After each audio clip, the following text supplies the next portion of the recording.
Hi, Sabir. Welcome. Sean, thank you for having me here. Super excited to chat and learn from you. We were discussing the new community that you're building. I definitely want to talk through that and everything that's going on your end. And leading up to this, I was looking into where you sort of specialize, and that appears to be brands that are e-commerce brands that are experiencing success, but they may be, as you said, stagnant. They may be looking for opportunities to grow. They might even have aspirations of some substantial growth, and you come in and help unlock them there. So I'm hoping we might be able to just start by giving a little bit of context around what it is you do for brands and how you can help spot opportunities for growth. Definitely, Sean. So, just to give you a quick background, like I've been doing ecom for 25 years, and ecom is 25 years old. That's how long I've been doing ecom, and a lot of things that nowadays, I mean, with companies like Lucky Orange, that you guys offer an amazing tool. By the way, I'm like a Thank kid you. in a candy store with Lucky Orange. So, and I'll explain why, because there are some tools that allow you to do phenomenal things very quickly, right? By arming you with the right data, right? So that, and then you use your intelligence and your team's intelligence to see how you can leverage that data in turning it into a massive thing, right? Hmm. So to kind of unpack the question that you just asked me, right? So the companies do come to us and say, "Hey, I'm at 500K per year. I'm at $1 million. I'm at two and a half. Insert a number, right?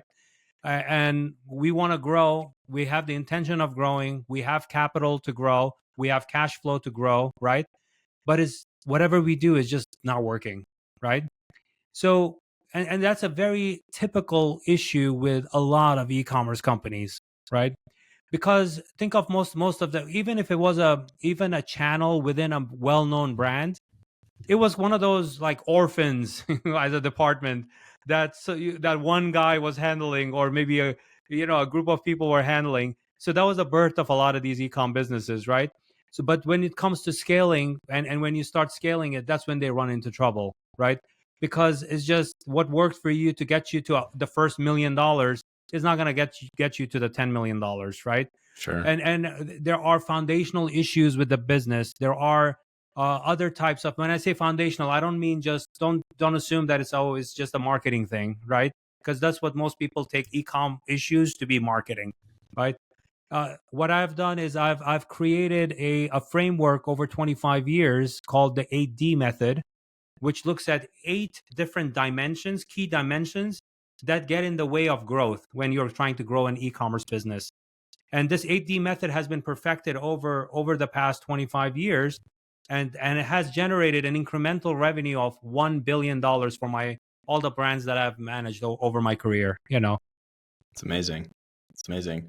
When you do first start an engagement with a brand, what do you look at on your side to say, I think there's an opportunity here. I think that this is something where the 8D method, which we'll get into, can work.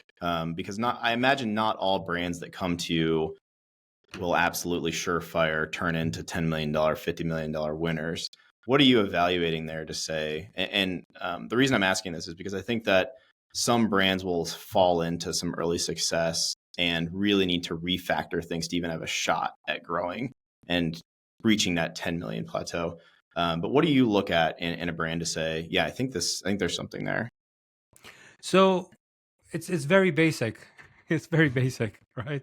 I mean, I have my team now. They're trained to actually go through an interview process to kind of evaluate if the brand, and we have certain criteria. So we actually Hmm. interview every brand we try to work with, and see if they're a good fit for the 8D model, right? The 8D method. So the first thing is, when I'm looking at the site itself, right? There are so many tools that are out there. I mean, I just, you mentioned my community. I just came off of a live Q&A with my community this earlier this afternoon. The um, the number one thing is, it takes me literally one or two runs of. There's a tool called GT Metrics. I'm sure that you're familiar Sure. with it. Yeah. It's a free app, right? I just use that because it integrates all sorts of performance tools within it, like page speed, Google page speed, and some few other things, Hmm. right? I just run that through, and as soon as the report comes back, and as soon I look at the I look at the data there, it's publicly available. The website is publicly available. The GT Metrics is publicly available tool, right? So I just put that thing in there. It takes about, like, I don't know, 20 seconds to come back to me with the results.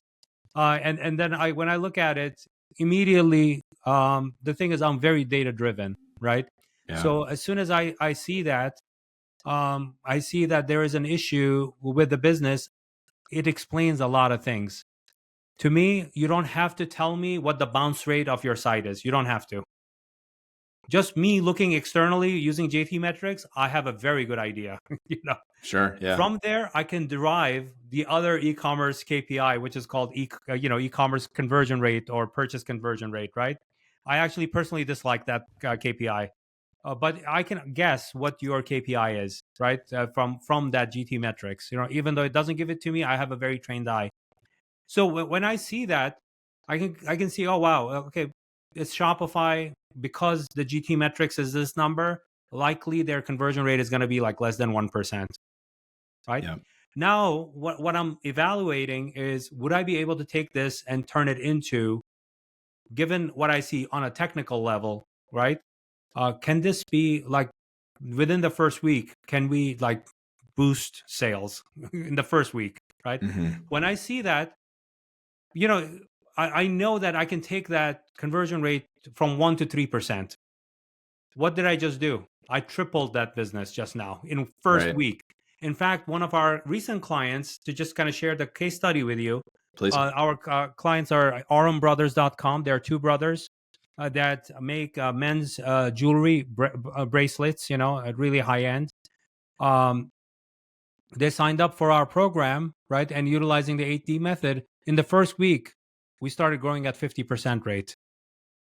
It's And amazing. halfway through it, what I can tell you, they reported this to me this past Monday. From if you take from January 1st through March 17th, right? They looked at their revenue and profitability too. Their revenue, right? They compared that period. Obviously, if you compare it year over year, it's the same. They're doing tremendous, like over 100% growth, right? Mm. But what they did was they said, okay, how much of the revenue we have already scored compared to last year? So they kept on moving the dates, and they found out that what we scored so far in January 1st through March 17 is equivalent, and we have actually even beaten that number, January 1st through May 11 of last year. That's fantastic. They're Yeah. up by a month and a half, right? And when you look at the first dimension of the 8D method, it's the performance optimization, right? And in that, when I say performance optimization, GT metrics is one element of that dimension, right? Look at the site, because regardless of who shows up to your site, it could be organic SEO. You're working with Neil Patel. He's a friend of mine, right? Phenomenal guy with SEO, right? Working with them, they're doing a phenomenal job. Or any SEO agency out there, they're bringing traffic. You're working with best of email marketing people. They're bringing traffic. But at the end of the day, it's your website. Like, if Hmm. your website is not optimized, I mean, part of, besides the GT metrics, Lucky Orange, looking at the heat map to see what the cold areas are, right? Cold zones on your page, where the hot zones are on your page. Can you shuffle things like kid in a candy store? The Lucky Orange helps me just figure out exactly where I need to strike. So a person like me, when I'm armed with that sort of a data, whether it's GT metrics, or there are so many other tools too, but the popular ones would be GT metrics. Lucky Orange would be another one, right? Where I know exactly what I need to do. Lucky Orange helps me redesign my homepage and redesign my product page. Those are the highest velocity pages on most e-commerce sites out there, right? So if I tackle those two, my conversion rate gets better. That's it, period, right? So it Right. doesn't matter where I'm bringing all this traffic in. Ultimately, that's where it is. And if you are in the US, and I'm sure that you have global listeners to this podcast, right? But if you're in the US, the number one device being used to access e-commerce site, number one, is Apple iPhone. Not, don't say mobile devices, right? Right. It needs to Yeah. be Apple iPhone first, not mobile first site. It needs to be Apple iPhone first site, right? And it better work on Safari, on the Apple iPhone specifically, right? So if you're getting any theme on a Shopify site, for example, or WooCommerce or whatever you have, right, that says that, oh, we are mobile first.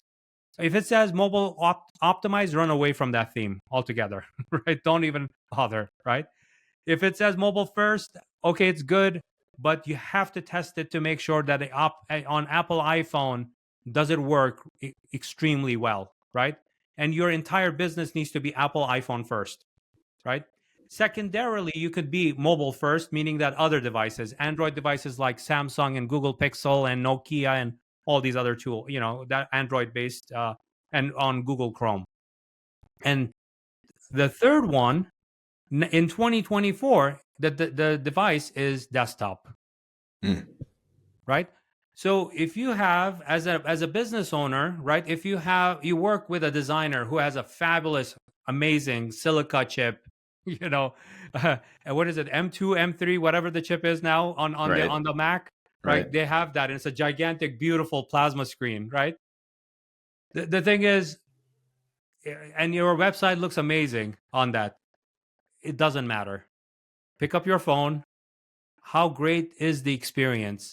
And put it on, if you can get it on like 4G or LTE, better. Not even not Wi-Fi. See, do your images come up? Does your page comes up? So when we are talking about this first dimension of performance optimization, you start with your site, and your site being your Apple iPhone first site in the United States. And then if you're outside the United States, let's say you're in the UK market or Asia market, and there are a lot of platforms that are doing much better on those. It's not Apple iPhone, it's the Samsung Galaxy. Mm-hmm. So Samsung Galaxy plus Google Chrome. You have to make sure that your site operates flawlessly. And the number that you're fighting against for this performance optimization, 1.7 seconds of attention. That's it. Yeah. Not And the much. three apps you got to thank for that consumer attention being 1.7 seconds in the importance level: TikTok, Instagram Reels, and number three being Amazon app, It's not right? much to work with. Yeah.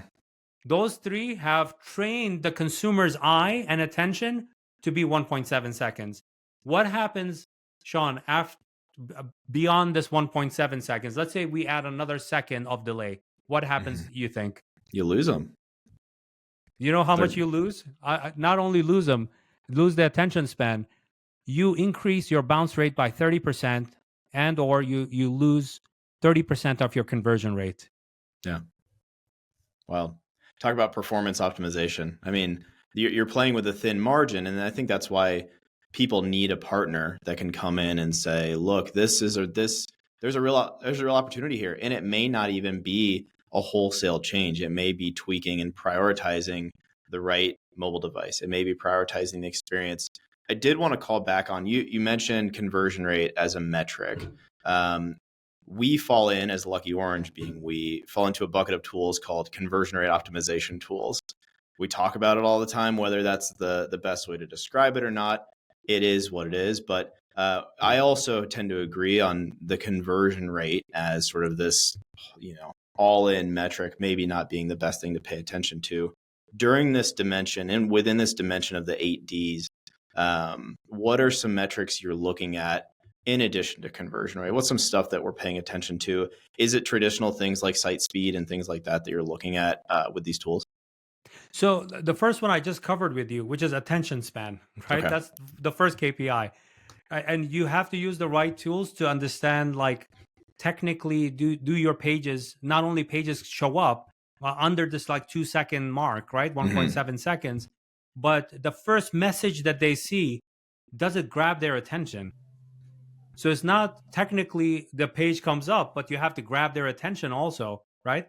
Like in case of, for example, when you look at YouTube, right? What attracts you to that video is the thumbnail. It's Yep. not even the first frame of the video. You know how some people, oh, you got to take a look at your first 3 seconds of your video. No, it's your thumbnail, which is not even any seconds of your video. Yeah, right? you're lucky If if you you get didn't 3 make your seconds. point on the thumbnail, forget about the video. What's inside of it, right? And then once you're inside, then within the first few seconds, you have to grab their attention, even with the video. And the video does play a role in e-commerce with the product videos and demonstration videos, unboxing videos, testimonial videos, all sorts of things like that. Like a lot of brands like to show their logo first, right? You Mhm. just killed the performance of your video by doing that, because you even every element like that, interactive element, needs to fall into that attention span of 1.7 seconds. So that's the first one. The second one is when it comes to, you said we fall under the category of conversion rate optimization, CRO, right? Right. And I think the ultimate goal of the CRO is revenue increase, right? You want to make sure that revenue KPIs, right? Whether it's your total revenue, average units sold, or average order value, like those are all revenue based KPIs. And that's what CRO does, right? It goes and tries to improve those things. So, what I tend to look at, my second KPI after attention span, is what I call session value. Mm. And session value has to do with how much revenue did I generate in a period of time, like let's say this week, how much revenue did I generate, and how many sessions came to my site. And when you divide those two numbers up, it gives me a productivity number, which I call a session value. So let's say it's $100,000 you generated, and 100,000 people showed up to your site. Not all of them bought. 100,000 sessions were created, right? If you divide those two numbers up, it means it's $1, right? Your session value is $1, right? Knowing that number is much more productive than knowing a conversion rate, because conversion rates could, you can have a lot of mistakes in the data because of it, right? Yeah. But if you want to make the thing more actionable, session value is a very productive number, right? When you look at that, and then most businesses run paid advertising, and almost every, regardless of whether they run on CPC model, which is cost per click model, or they run on impression, which is CPM model, right? Most of them run Mhm. on those two things, right? You can change your strategy to be sales conversion based and stuff like that, but that's strategy. But how you get charged for it is either CPC or CPM, right? Primarily, right? So when you look at that, at the end of the day, you're getting certain number of sessions from those platforms, right? Or clicks to your business, and you know how much revenue you're generating from that channel. If you divide those two numbers up, right, and now you know, and you divide the number of cost, you'll get something like a CPC of 50 cents, right, or 30 cents. If you are getting, for the traffic you're generating, you're getting $1 in revenue. That's your session value. Your CPC, regardless of the channel, is about 50 cents, let's say, right? You know your ROAS is 2. Now every time you try to make audience enhancements, or targeting, or getting into new audiences or new strategies with paid platforms, for example, now you know your session value, and you want to improve that, and you want to make sure that either this number needs to be low, the CPC number needs to be low, or you're getting more productivity out of the session value on the other side. That gives you a much more practical value number, KPI, Mhm. that you can actually manage your business in a much more smarter way. Because if you get the conversion rate, most e-commerce businesses have also moved away from the term conversion rate. Most of them look at ROAS or ACOS or tacos. That's the other one, Mhm. right? That's what I love they. it. If you're on Amazon, for example, right? That's what you are looking at, because that's much more practical for you to see that. Oh, okay, you know what? If my ROAS is 4, great. It's very productive, meaning that my ACOS, my advertising cost, is 25%, because my ROAS is 4.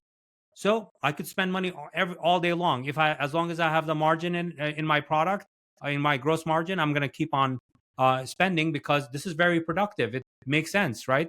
The cost of doing business is 25%. That's it. It's incredible, right? So that's why, something like a session value becomes really, really valuable as a KPI. When you're considering these metrics, let's say a brand does have a good handle on everything that you're mentioning. Do you usually guide the optimization for all traffic, or are you? I mean, you've already mentioned the segment of Apple device. You've already mentioned the segment of mobile. Is there sort of a segmentation process that goes in to say, let's optimize for maybe a geographic region, or let's optimize for first time buyers, something like that? What role does this segmentation play when you're considering these metrics? Oh yeah. So you know how it's like think of it like circles, right? We start with the site or the device that's at the top, the like that's the core, right? Right. That's what everybody comes to, right? Now if I move back, what is generating traffic the most for this business, right? Mm-hmm. Because that's where you're losing the most, right? In most businesses, the way I see it, they're spending money with Facebook or Google, right? Most Yeah. cases, Yeah. statistically speaking, right? Unless they have done a great job of doing organic SEO and content marketing and stuff like that, which is unlikely, just statistically speaking. Mm-hmm. That's what I see, right? Yeah. So when I see that, I go like, okay, are you doing Google ads? No, we don't really do much Google ads. It's all Facebook, right? So great, right? So we know that if I look at the percentage of sessions coming from Facebook versus all other channels, including email marketing, right? It shows that it's 70% of the traffic, right? Then what I do is I go and attack and optimize with the traffic that's coming from Facebook, right? And looking at what the journey looks like from that, right? When we are acquiring these orders, right? Because you're literally buying orders. That's what you're doing in that from Facebook, Mm. right? Even though it's called customer acquisition, but frankly, what I see is most businesses are buying transactions. That's all they're doing right now, right? Sure. Yeah. Because the next thing you asked about customer segmentation, that's that could be a foreign concept for a lot of businesses, Mm. unfortunately, right? So when it comes to um, Facebook traffic coming to the site, right? What are who did I get? Like if they've been running it for a year, let me look at the segmentation. How many people came from Facebook and they just left? That's my bounce rate from Facebook, specifically Facebook ads, right? Yeah. And then after, okay, they left. Okay, who stayed? And if I'm looking at bounce rate, and I really like bounce rate as a KPI because it says that either I have my message down or I don't have it, right? Mm-hmm. Because I may have said something that intrigued their interest, but when they showed up to my site, I didn't carry it through, right? There's a miss, huge miss there, right? There was an example of one of my clients, former clients, right?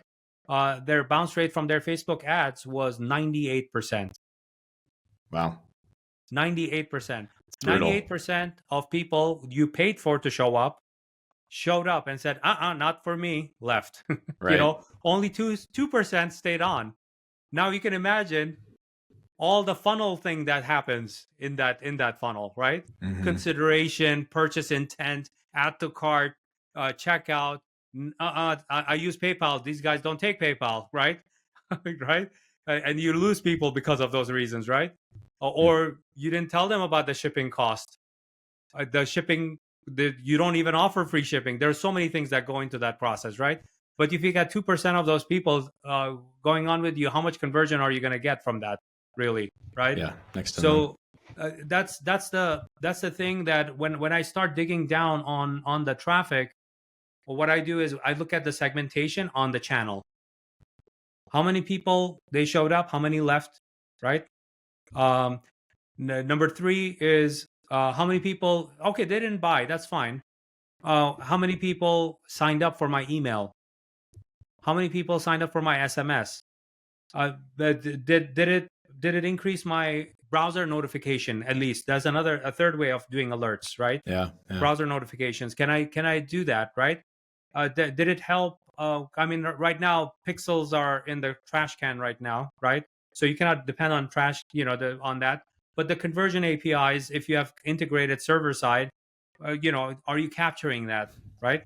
So even if they didn't buy, would I be able to understand what their journey is so I can retarget them based on where they left me in the funnel, right? Mm. If they looked at a blog article, maybe they wanted to get educated, but what did they actually look at, right? Or did they use me as a WebMD, and not really the fact that I actually sell these devices, health devices, Mm-hmm. um, Or did they look at a product page? So they showed some product intent.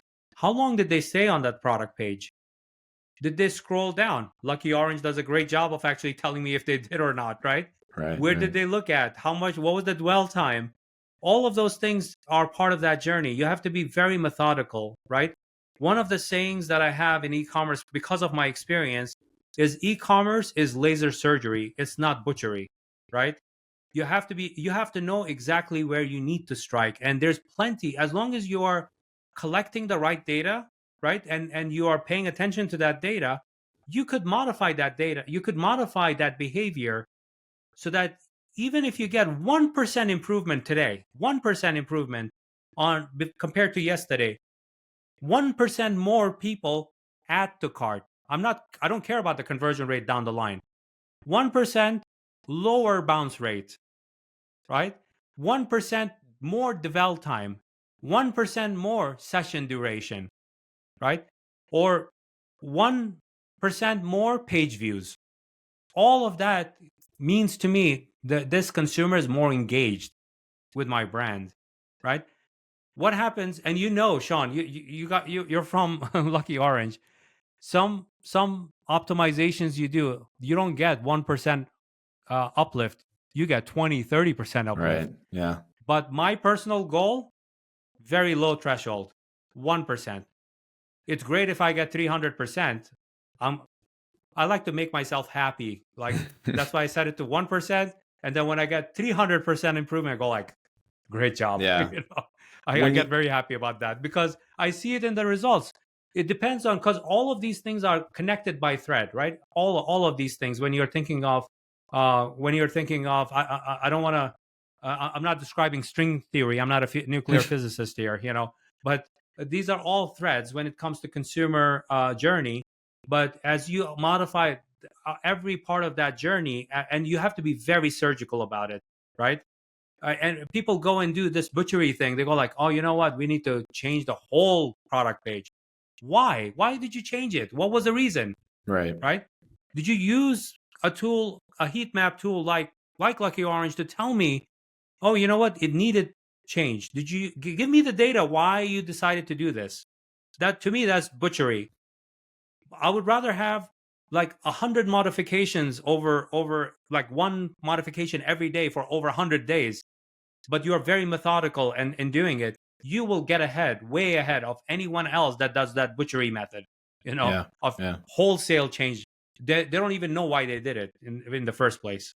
I do think some of that comes from, and this is a reason why it's beneficial to bring in an agency sometimes, is that you get going day to day and you try to appease somebody else by making a certain decision, or somebody comes over top and says, look, Facebook is underperforming, but really all they're looking at is clicks. And then you make ads that sell clicks, but your landing page messaging doesn't align. And you get to a place where somebody comes in and says, well, why did you make this decision? And then you can't even remember what's up and what's down. And you get to a point where the metrics almost mean nothing, and you just have to, have a come to Jesus moment and say, look, what are we even doing here? What are we optimizing for? We can't just optimize for the ad click. We're actually trying to sell the darn product. So I think you're 100% right when you say that it's surgical, and it has to be a cohesive thing. It has to be across all the entire experience, and not only your experience, but that you're delivering on your website and on your channels. But you have to understand that these customers are doing 100 other things throughout the day. They're not just sitting there considering whether or not they should buy your product. They're talking to their friends, they're talking to their family, they're on social media, whatever it might be, and taking that into consideration. And I have other questions about the 8D method and maybe where some of this other stuff fits in here. What's the best way you think to talk through the other elements that fall in here? I know we've hit on performance optimization, but maybe if you could give an overview of kind of what else is involved there. Yeah, I mean, I can definitely go through, and anyone that's interested in learning more about this entire process. One of the Yeah. things, Sean, that we have coming up this upcoming Tuesday is a Rapid 2X live workshop. It's a free workshop. You can go to growthbysabir.com/workshop. I present live. It's not a recorded workshop or webinar, right? It's me. I'm there.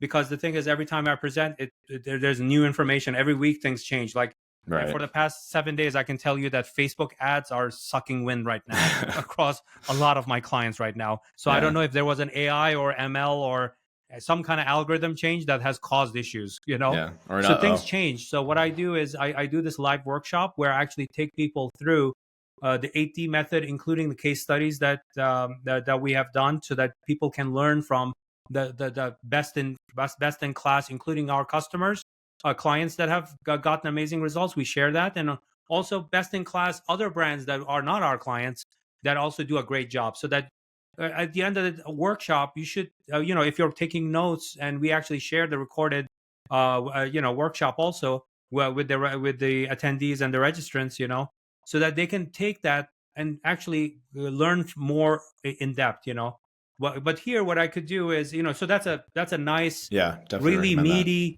workshop. It's a live workshop. Just go to growthbysabir.com/workshop. You can include it in the show notes so that they can just click on it to go there, right? And so we can go through the high level at what the other dimensions are. That's So as it. soon as we get done with the performance optimization, and we do this, by the way, very quickly, right?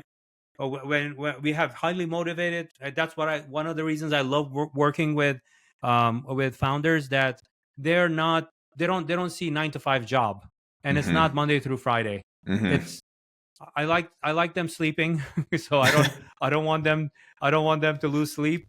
But it's like Gary Vee says, what do you do with the other 16 hours you have on your hands? You Yeah. should sleep 8 hours. Yeah. So I don't condone that, all that stuff that people say. Oh, I wake up 3 a.m. in the morning. No, I wake up at 7:30 a.m. in the morning. I take a half-hour shower, I have breakfast, and then I sit down to start my work at 9 a.m. Yeah. And then I finish my work because I want to spend time with my family. So what are you doing with the 16 hours that you're not sleeping? What are you doing with that time, right? And it's knowing what you need to do with that, and do something positive for your business at the end of the day.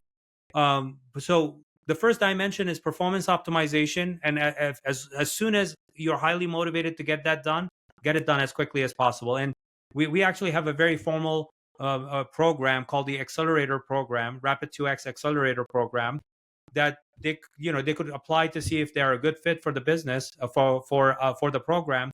And in 12 weeks, we actually, what I do is I guide them through that on a weekly basis for 12 weeks. And businesses on average see about 2x growth in their daily sales at a Not minimum. bad. Yeah. But our star clients have seen 6.5 to 8x in. So imagine being a $1 million business, coming out on the other side. Now you're trending towards $6.5 to $8 million business. Yeah. Now you have a whole new set of problems. It's a different business. Yeah. Yeah. It's a different business altogether, right? So the first is performance optimization. Get that done as quickly as possible. Then we move to the second dimension, which is part of it is, I would say, what e-commerce is defined as, and it's pricing, right? That's the dimension of pricing. Yeah. When it comes to pricing, the approach that I take in the 8D method is, first of all, it's very addicted. It's very addictive to have promotions, right? Every e-commerce business, it's like discount, coupon, discount, coupon, discount, coupon. Like you're discounting people to death, right? After a while, they shut down, right? Yeah. How many times, Sean, did you used to get Bad Bath and Beyond postcards in your at home? Constantly. Yeah. Like, how often would you go into Bed Bath and Beyond? I mean, you would never go in without a coupon. No, but how many times did you actually go in? Personally, not much, but I have plenty of family members that took a lot of advantage of those coupons. Yeah. So, but the thing is, most of it was waste also. Yeah. Right? Yeah, it's the paper, it's the postage that they're paying, and mailed pieces cost a lot of money too. Yep. Right? So when we look at pricing, I also look at the product that you have created. Does it have value? Can you put value on that pricing, right?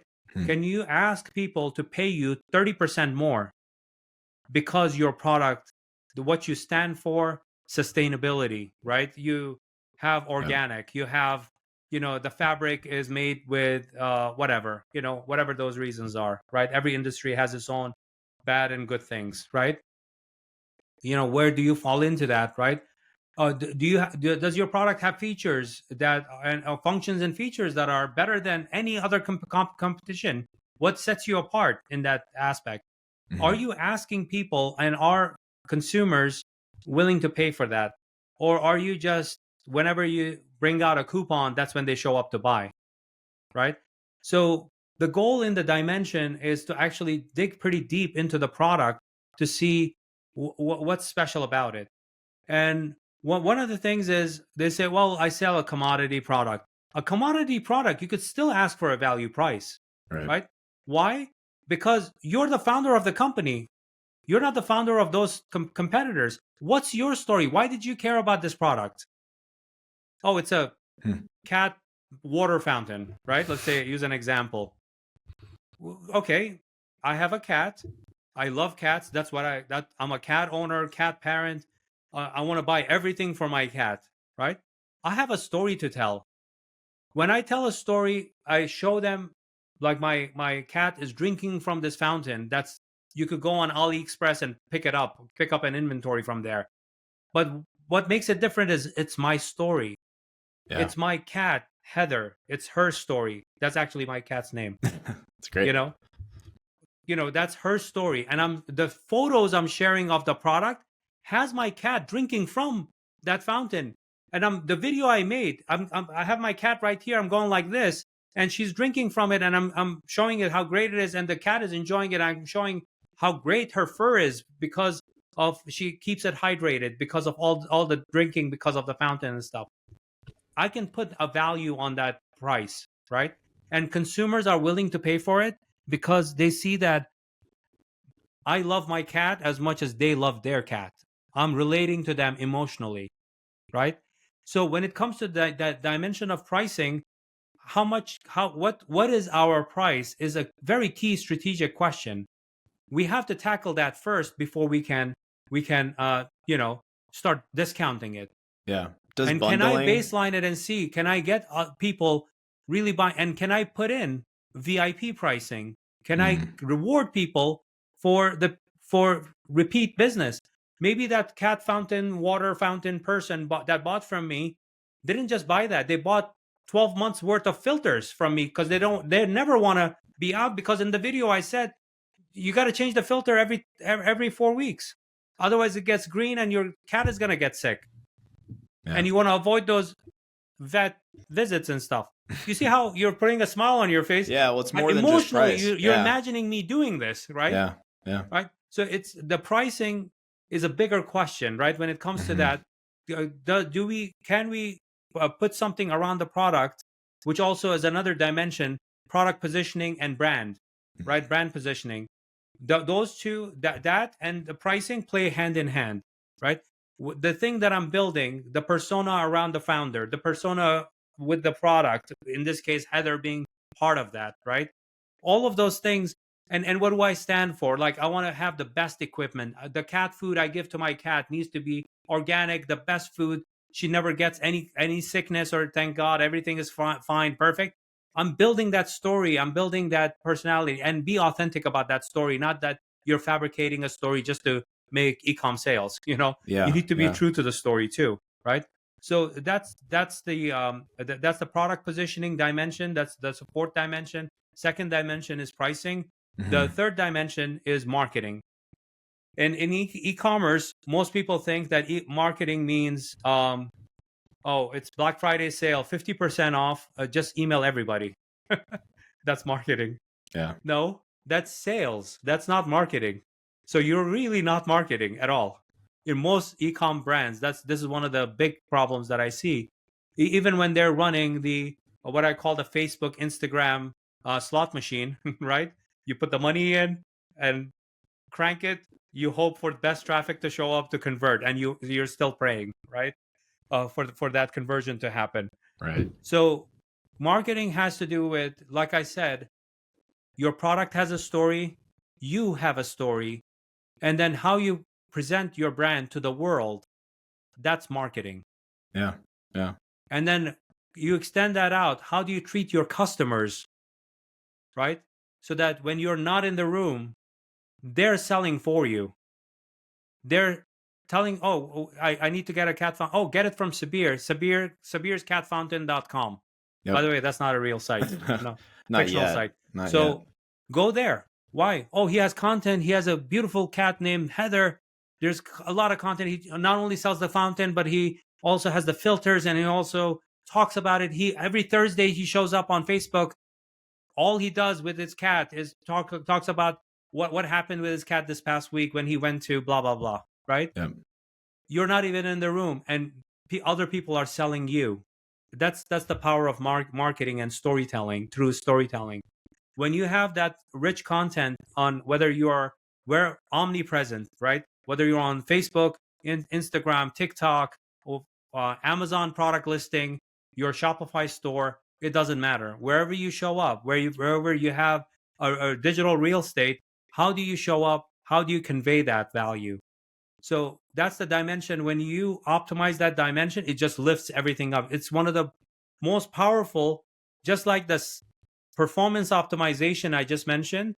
The other one that I really like is marketing and storytelling is a very powerful dimension, because that's where when you optimize that side of it, the entire business lifts up.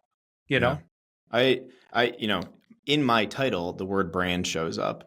And I've wrestled with what that means and how to apply that and how to benefit Lucky Orange. And really what I've found is that brand, it's not a separate thing, as you've mentioned. It's completely woven in throughout other parts of the business and helps drive success in the business. And really what it shows up as is either a product advantage where you've decided we want to have the highest quality cat water fountain. We believe that you need to be changing this for the cat health, whatever. That it can show up as a product advantage. And then it can also show up as a distribution advantage where, like you're saying, you're building a community of people who are talking about you when you're not even in the room. And so the brand is not a separate thing. It is to be optimized maybe by focusing on these things, but they have the result of them is the distribution and is the product that you're showing up with.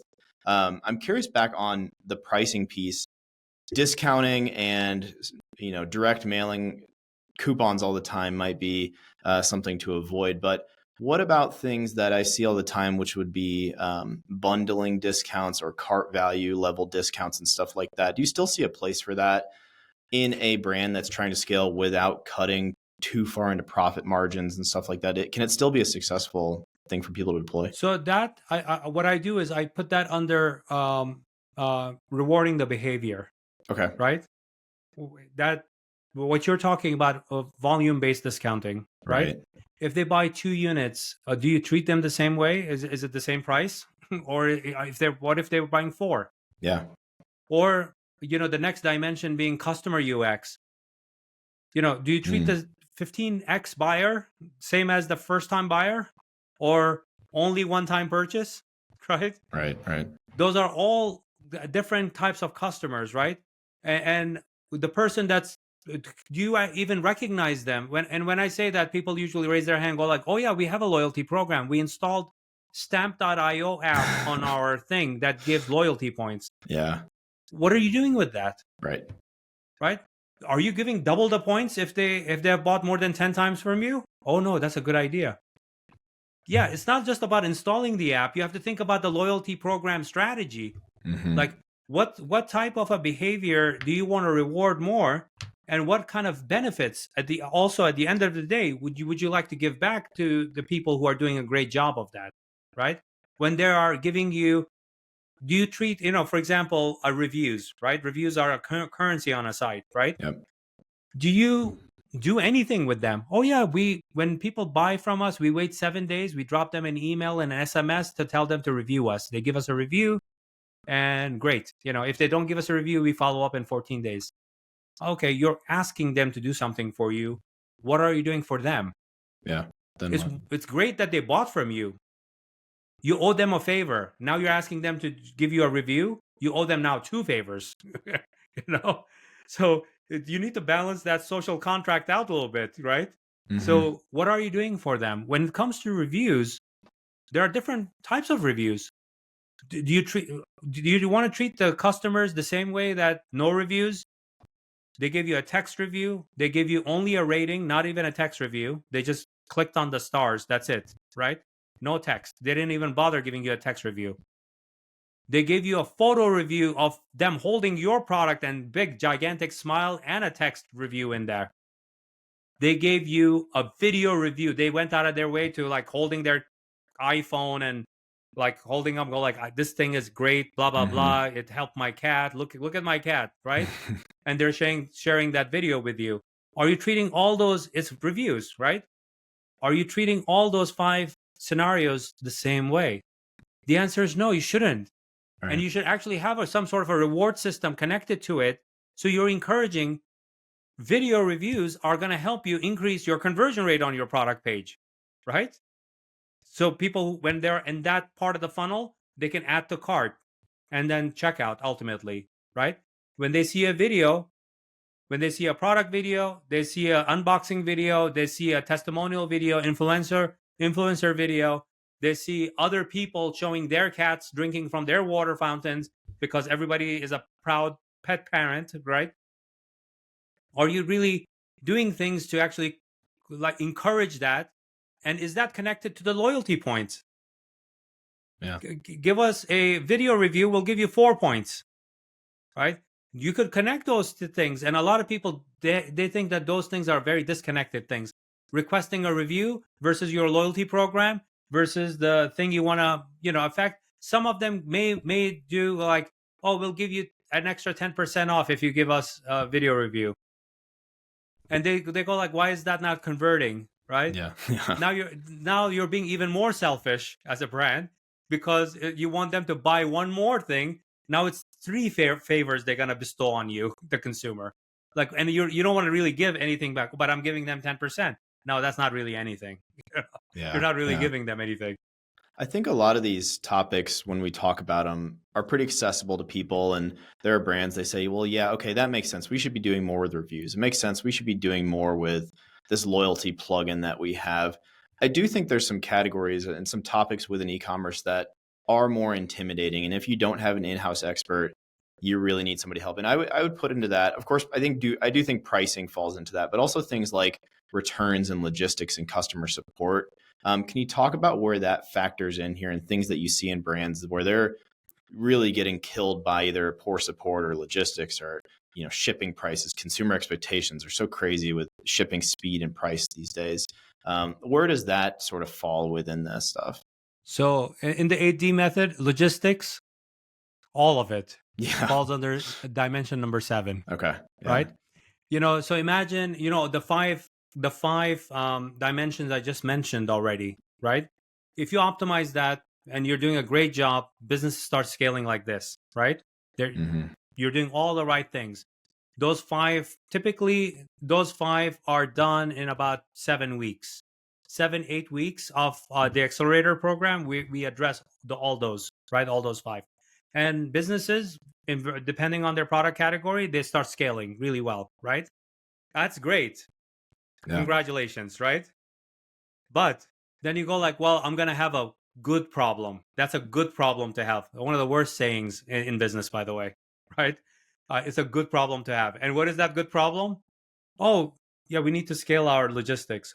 And what does that mean? That's a loaded question. That means we didn't plan our inventory on the front end of it. Now we're out of stock.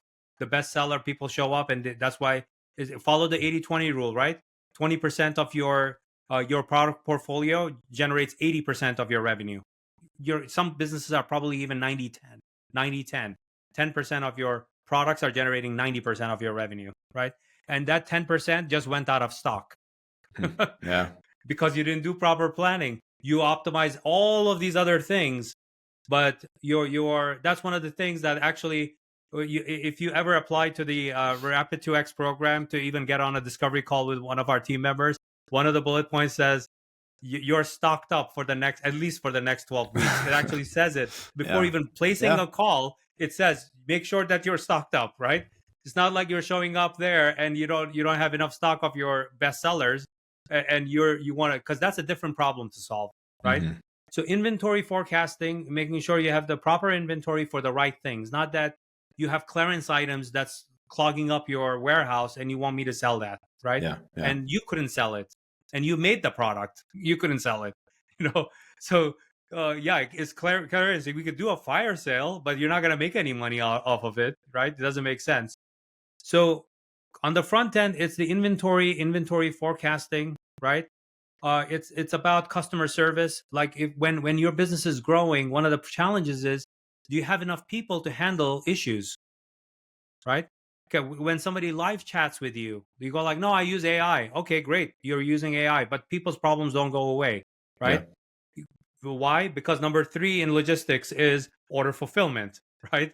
You need to fulfill the orders you just got. And let's say in most businesses in this early stage of, like, let's say $1 million or above, right? Hmm. Even in that, hovering around that, they fulfill by themselves. So that means that they have their own garage, they have their own warehouse. Even up to some businesses I see between 2.5 to 5 million, they do it themselves, right? Business has grown 2.5, 3x. They didn't pay attention to the fact that they needed to hire three more people in the warehouse to handle that volume, right? And as a policy, when it comes to order fulfillment, you should set a policy that any order that came in that's cleared for sending, by 4 p.m. it should leave. It should leave your, think of it like hot potato, right? 4 p.m. Any orders that came in has to leave the building. And if you're working with 3PL, you need to make that part of the standard operating procedures, SOPs, Yeah. right? Any order that comes in 4 p.m. local time, because UPS, FedEx, USPS picks up around that time, anyways. So you could have the cutoff time to be 4 p.m. exactly, and you're filling it into the truck yourself, or you cut it off at 3:30, let's say, because they need half hour to haul this into their trucks, but you need to set that as a policy. And can you handle all that order? And when your orders go from, let's say, 10 orders per day to 100 orders per day, are you able to handle 100 orders per day? And that's reality. On a daily basis, you could be doing 10 orders per day, but during Black Friday, your orders went to 100 orders per day for that long weekend, BFCM, right? Black Friday, Cyber Monday weekend.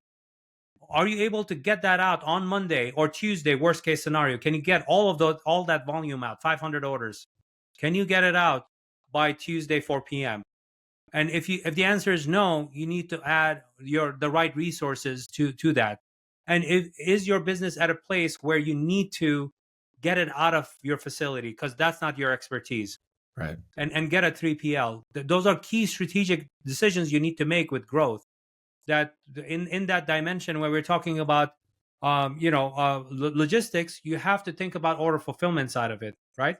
Do you have, I mean, obvious things are things like, do you have enough boxes even to send these Yeah. orders out? Did you even buy enough tape, enough can you go, would you be able to handle so many iterations of putting stuff on a scale, because the scale can only handle so much, right?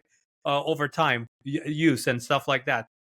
And also all the way on the back end of that decision is supply chain.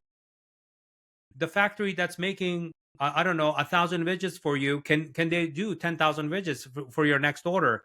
Or will they say that, oh, that's going to take us 3 months to produce, right? That's the supply chain side of it. If you are in a category where you have to grow trees to get the ingredient, trees don't grow overnight. I'm talking about the organic industry, Yeah. supplements industry. Yep. There's only a limited amount of ingredients and raw material to generate your thing that you're selling, right? So you need to be more wise about that, and that's where we optimize the logistics side of it by addressing these key questions and making sure that you're on top of it so that when the business is growing intelligently, you're also expanding and scaling your logistics side of things. It feels like So there's a that's fine number 7. it feels like there's a fine balance in there. You mentioned early on the conversation about a lot of these brands. One of the ways you see they have an opportunity is they've got some cash floating around to invest back in the business and grow. With things like taking on a third party logistics partner, you're taking a bet that is going to work, that's going to help you scale. I imagine a lot of what you see is somebody saying, I'm running this out of my garage, I just can't handle the load anymore. But I'm not quite sure that I need to make that bet and take on that partner. How do you help guide people through those decisions of reacting to a problem that they're having versus taking a bet and expanding? And it could be, I'm using the example of 3PL, but it could be really anything where you say, it's, it's time. This is going to It work. could We be the can go for Facebook it. ads guy, Yeah. Yeah. or the graphic designer. So for that, I have a saying: deep scars and kissing frogs. Right? Explain. Yeah. But deep scars, because that's where you're building your experience over time, right? Because there is no blanket answer for the, maybe the person is an amazing writer, but they're not the right writer for your product category. They're Yeah. an amazing writer, right? Say in an example, right? Just like that, with when it comes to hiring people from Fiverr and stuff like that, or for a short-term projects, or you're hiring somebody to like a 3PL that's going to be your partner. And kissing frogs is, unfortunately, you have to test the waters out, and that's where it's really critical. Like you mentioned in my intro of who I am, you said, oh, you're coming off of your community live Q&A you just did, right? So I do have that community, and community also helps. Being part of, it's like, Yep. it's the friends you keep, right? It defines who you are. When you were as a child, if you were in the wrong crowd, you grew up to be in the wrong crowd, right? And Yep. and you're a bad person, or you do bad things now, right? I'm not judging anyone, right? So that's one. um but if you grew up, right, you may grow up with people, they go and work full time and stuff, but you're an entrepreneur. Okay, maybe emotionally they give you some sort of a support because they're your best friends. You play pool with them, go to a bar, have a beer, whatever. That's your friendship, right? But when it comes to your business, you need entrepreneurs around you, people who are in the same. Let's say you do $1 million a year or $3 million a year. You need to be in a network of people who are in that same boat. They have the similar deep scars that you have, right? Yep. In order to avoid or limit, because you cannot really avoid completely kissing frogs, if you have the company you keep in your network can help you go like, hey, I'm thinking of XYZ, right? you would you won't believe, like, three people jump up at that question and go like, oh, I'm using XYZ. They're amazing. I've had them for 3 years. Phenomenal, no brainer. If you want me to intro you, I can write the intro email to you to connect you to XYZ. So So that true. solves Yeah. that problem of kissing frogs, right? In When you're not part of a network, and if you want to join the network, come through the workshop, right? That's my advice. That's the best way. That's how my team does it, right? Come through the workshop, and you'll be given an invite to join the community, right? um, and then what I do on every Thursday, as part of the community, is I actually get on there every Thursday, live Q&A. No questions are barred. You can ask me any question you like, and we meet for 90 minutes every Thursday. So you can ask questions, and you can get to also hear other people's problems. For example, in today's live Q&A, one person raised her hand, asked a question. Three other people in the Zoom chat, they're going like, oh wow, yeah, I have a similar kind of problem. That's great. Thank you for the advice. I also took that. I just want to let you know, right? Yeah. Yeah. Well, It's true. so that's a thing that is the company you keep. And when questions like the 3PL comes up, knowing, getting the best consult, and Warren Buffett says this, right? You have to find the best consult, like the best person that can answer that question that you're going through.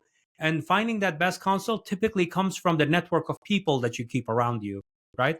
And when you are part of that right community of 7, 8, 9 figure e-commerce businesses that are very similar to you, and they're going through their own set of pains, and there are a lot of overlapping pains, that's my purview because I deal with all of it, right?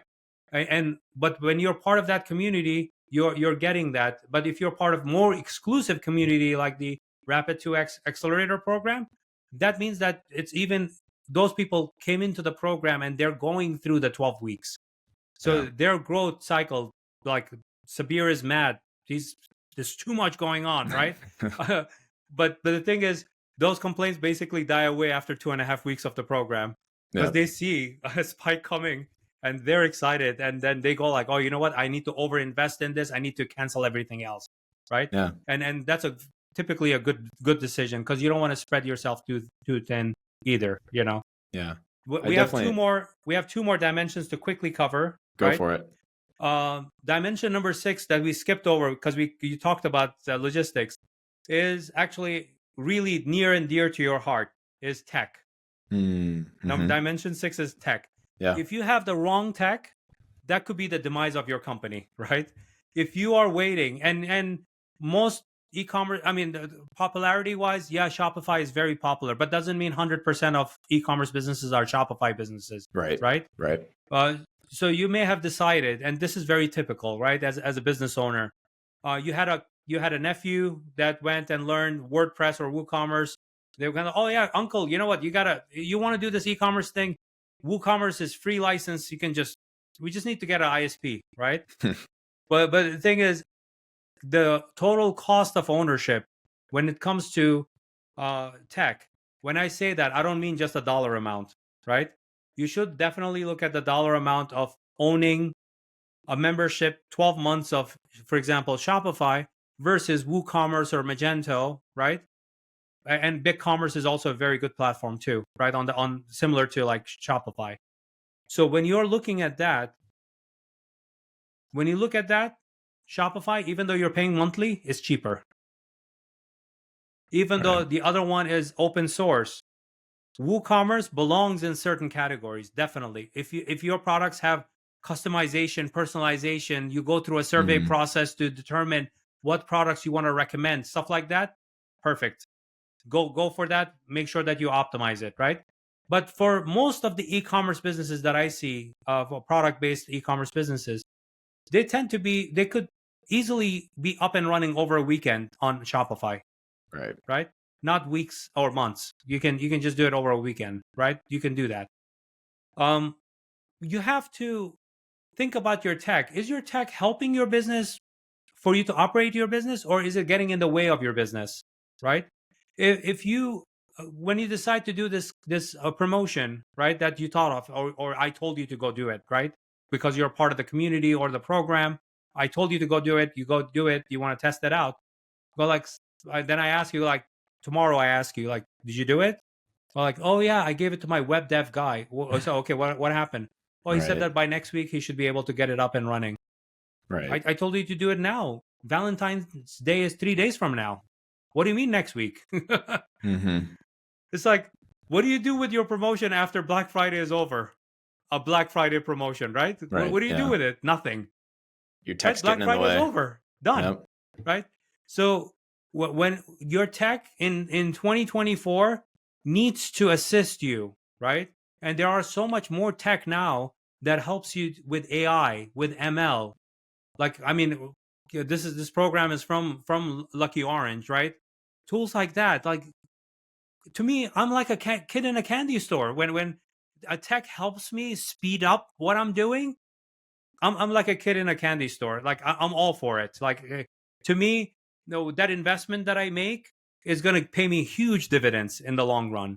Yeah. Instead of like thinking like, oh, you know what, I want to be low cost in the beginning, or cheap in the beginning, or free in the beginning, right?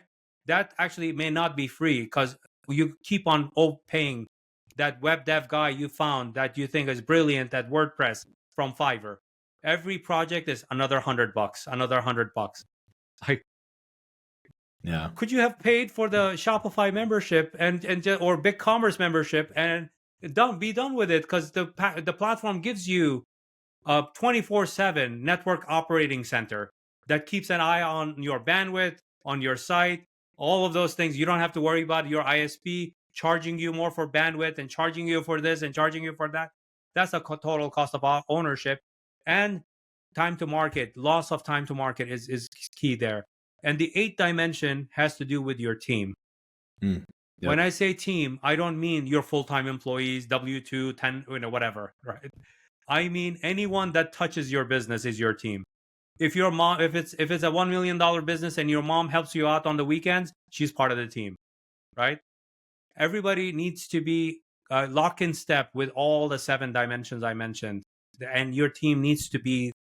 You really needs to be on top of it. If you're hiring somebody from Fiverr, they need to understand your brand ethos and how your product is positioned, and what pricing means to you, and how fast that image that they delivered, it needs to be optimized, right? So Yeah. that if you take that image and you run it through tiny PNG and they didn't bother doing that, they didn't do their job, right? So everybody who touches your business needs to understand your ethos and this seven out of the 8 dimensions I just mentioned, because they're the 8th dimension. Because if the team is not executing properly, whether it's your tech guy, your logistics person, your merchandising person, or your marketing, or any of the things I just mentioned to you, right? Then what I say is, you give them a chance, and if they don't turn things around, you need to release them to the community of the world. Right. Yeah. You need to say goodbye to them No. and find somebody who will believe in your brand and do the things that I just mentioned. Yeah. I think the common thread through all 8 dimensions for me really is just being intentional with how you're making decisions and understanding that there may be an order to this, there may be a priority list, but everything is interconnected. And even though you can and need to optimize your business in these 8 different ways, everything is about just understanding what led up to your current situation and what will happen after you do this, balancing that with a healthy level of, risk acceptance and like you said, getting those scars and being okay kissing a frog every now and then. Super insightful. I really appreciate you taking the time to walk through that. And the compounding effect, by the way, to that summary, Yeah. the compounding effect over time is not a one and done thing. Yeah, no, that's so true. I know we've mentioned the community. I know we mentioned the Rapid 2X workshops, Sabir, growthbysabir.com. Anywhere else people can and should follow along with what you're talking about. And also if they want to connect, I think the website and the community and stuff are the best way to get through. The website is the best place to go. Okay. If they go there, they can register for the upcoming workshop. Great. See me there, and then from there, once they register for the workshop, they get invited to join the community, right? So that starts unlocking a lot of things there. And if it's after they attend the live workshop and they see that it's a good fit, they can talk to one of my team members to see if they are a good fit for the accelerator program, where Yeah. they do this very methodically while I'm watching it over the 12-week period. So imagine over the 12-week period, there are 100 optimizations we do. We get only 1% improvement from each one of them, right? And that it's always a bigger number than that, right? Yeah. But Yeah. just 1%. This is why I love the 1% rule. In 12 weeks, 100 optimizations, you're looking at 100% growth in that business. That's super. Who wouldn't want that? Sabir, thank you so much for being generous with your time today. And I really appreciate you dropping by. Sean, thank you for having me on your show.